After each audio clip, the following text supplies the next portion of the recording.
اهلا وسهلا بكم في كرويات كروي، معكم امجد، قناه كرويات كروي. يا ريت نعمل لايك سبسكرايب. كرويات كروي، كل ما هو جديد.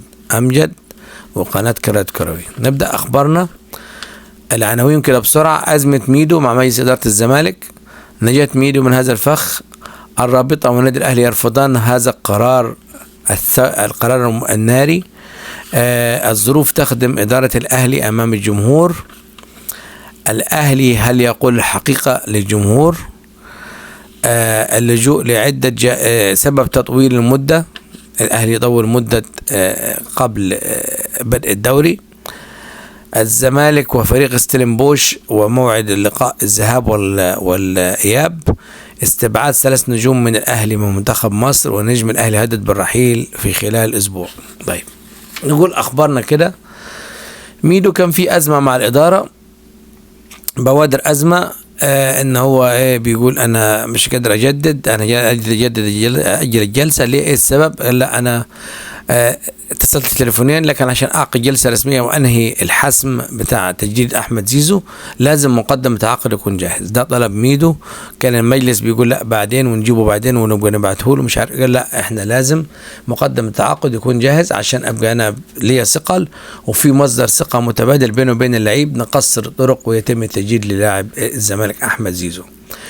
الخبر الثاني عن ميدو ان الاعلام كله واللجان السوشيال بتقول لك ان ميدو كله في الكل. ميدو لغى المجلس وميدو بيعمل كل حاجه. ميدو هو اللي ادار ازمه القمه، وهو اللي طلب ان الزمالك ما يرفض التاجيل ويرفض اي حلول، وانتصر الزمالك في النهايه بفضل ميدو فقط. فميدو قال لا انا والمجلس، ده اللي قاله في تصريح رسمي.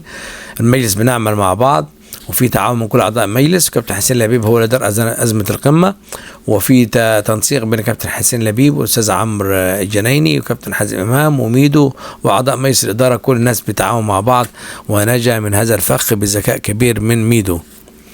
الاهلي والرابطه يرفضان هذا القرار. كان في اقتراح من احد الناس المسؤولين الكبار في المنظومه ان النادي الاهلي والرابطه يمضوا على قرار او موافقه كتابيه انهم ملزمين باي قرار من اللجنه الاولمبيه بعد تقديم التظلم. الاهلي رفض والرابطه رفضت، وعلى اي حال الرابطه اصلا اللجنه الاولمبيه قراراتها غير ملزمه وليست ذي صفه. وحصل مع عبد الله السعيد، اصدرت قرارات وتم الغائها وهي غير مفعله اصلا لها فتره. فدي مشكلة. فكده اللجنة الأولمبية لم تكن، يعني ليس لها شأن وليس لها إلزام في قراراتها، يعني كأنها غير موجودة. الظروف تخدم الأهلي أمام الجمهور. إيه الظروف بتخدم الأهلي دلوقتي؟ بيقول لك انسحب ما انسحبش. بدأ الخبر يبان إن هو هيلعب، لكن هو بيقول أنا لا، أنا هطالب وهصعد. فبيه الذكاء اول المده، وكده كده ماتش 12 ابريل انا لسه ما لعبتش. شفتني لعبت، ده في ضغوط علي، انا بحاول، انا بشتكي، انا بصاعد، انا معايا جواب الحكام الاجانب بتاع الرابطه. فطول المده حظ من ضمن حظوظ الاهلي. دايما الاهلي حظه سعيد، برغم ان كان في كم موقف من ضمنهم ان هو في المشكله بتاعته يعني في ظروف ما خدمتهوش، لكن برضه الحظ لا يتركه، لكن الحظ لا يتركه ابدا. طول المده مساعده قبل لقاء بيراميدز، وفي نفس الوقت شغال يقول هصاعد. ياخد له اسبوع لجنه اولمبيه، اسبوع هيئه تانية، اسبوع ممكن يقول هبعت للفيفا، اسبوع لمحكمه الكاس، اسبوع مركز التحكيم والتسويه. تخلص المده ويتم الهاء الجمهور. وذاكره الجمهور كالسمك ينسى سريعا، ويتم الهاء الجمهور ويلعب في افريقيا ويتنسي اللي قاله الاهلي لن نتراجع ولن نلعب مباريات الدوري. والاهلي سيلعب بنسبه 100% باوامر عليا مباريات الدوري المصري. فهل الخبر بعد كده الاهلي ومدى تعامله مع الجمهور؟ الاهلي يهدئ الجمهور بوعود طويله الامد لن تتحقق. من الاخر كده الاهلي عايز يهدئ الجمهور، بيدي وعود طويله الامد لن تتحقق. خلاصه كده 4 كلمات: وعود طويله طويلة الأمل ادي 3 لن تتحقق. 5 كلمات بيقولهم زي واحد انت بيقول هعمل لك هسويك انا هظبط لك الموضوع، هكلم فلان، بعد كده هكلم الشخص التاني، الورق يتبعت، لما يمضوه هيتختم، هيروح للوزارة، تكون الفترة عدت ويكون الموضوع اتنسى، وهكذا. ده ايه التسويف بتاع الاهلي او تطويل المدة بتاع الاهلي لحفظ ماء وجه الاهلي امام الجمهور بتاعه.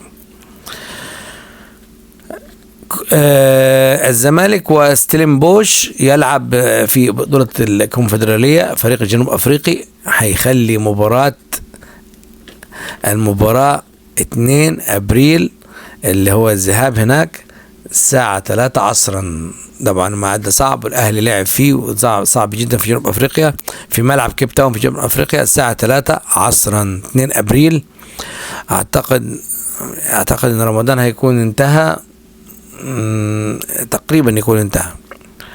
طيب استبعاد 3 نجوم من الاهلي منتخب مصر: اكرم توفيق، احمد نبيل كوكا، عمر كمال عبد الواحد. ده طبعا الاهلي مد استياء بيقول لك ان اللعيبه مستواها هبط، وفي نفس الوقت في عمر كمال ليه مشاكل مع حسام، لكن اللعيبه اللي ما بتلعبش عشان مستواها هبط اكرم توفيق واحمد نبيل كوكا. نجم الاهلي يعطي الاهلي مهله للتجديد بعد اكثر من لاعب في الاهلي لم يجدد حتى الان. رامي ربيعه ضارب 20 مليون، الاهلي رافض حتى هذه اللحظه، واللاعب يعطي الاهلي مده اسبوع، وان كان لم يتم التجديد خلال الاسبوع او ينتهي الاسبوع بيقولوا انه هيمضي لاحد الانديه الخليجيه بعرض مغري جدا. فهل الاهلي هيلحق نفسه؟ يقال ان الاهلي بيحاول يجيب محمد عبد المنعم.